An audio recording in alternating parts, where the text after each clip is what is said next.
আসসালামু আলাইকুম গাইস, কেমন আছো? আশা করি ভালো আছো। তো এই আমাদের বাসার সামনে আমার বাবা কিছু গাছ রোপণ করেছে। তো এটা হচ্ছে কি কাঁকরোল গাছ। এই কাঁকরোল গাছটা অনেক কাঁকরোল দেয় বছরে মে মাসে আসলে। দেন এখানে হচ্ছে কি পেঁপে গাছ আছে। পেঁপে গাছটা এখন ছোট, বড় হলে তোমাদেরকে দেখাবো নি গাইস। এখানে কিন্তু অনেক মিষ্টি মিষ্টি পেঁপে হয়। এখানে আরো কিছু কাঁকরোল ধরেছে, তোমরা সবাই দেখতেই পারছো। দেন এখানে আছে পুঁই শাক গাছ। পুঁই শাক আমাদের কাছে পুঁই শাক কিন্তু গাছ খেতে অনেক মজা। তারপরেই তোমাদেরকে দেখা যাচ্ছে কাঁঠাল গাছটা একটু ছোট, তাই জন্য অন্যরকম লাগছে, অন্য গাছের মতো। আর এখানে আছে করলা গাছ। দেখতেই পাচ্ছ গাছ কত ছোট ছোট করলা। এগুলো বড় হলেও তোমাদের সাথে শেয়ার করব।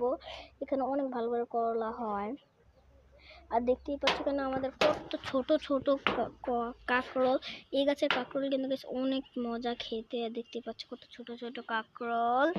পরেই তো দেখতে পাচ্ছ এখানে হচ্ছে একটা পেয়ারা গাছ আছে, বাট পেয়ারা গাছটা ভালো মতো দেখা যাচ্ছে না ক্যামেরা। দেন এখানেই তোমাদের দেখে দিই আমার এই গাঁদা ফুল গাছ। এই গাঁদা ফুল গাছটা এখানে ফুল হয়, বাট আমি এখান থেকে ফুল শুকিয়ে যাওয়ার পর অন্য জায়গায় লাগিয়েছি। এখানে সব কালারের গাঁদা ফুল হয়, আমি কথাও বলতে পারছি না। দেন এখানে আছে একটা কি ফুল জানি না। আর এখানে মোরগ ফুল। তো বাবা, আসসালামু আলাইকুম, বাই বাই সবাইকে।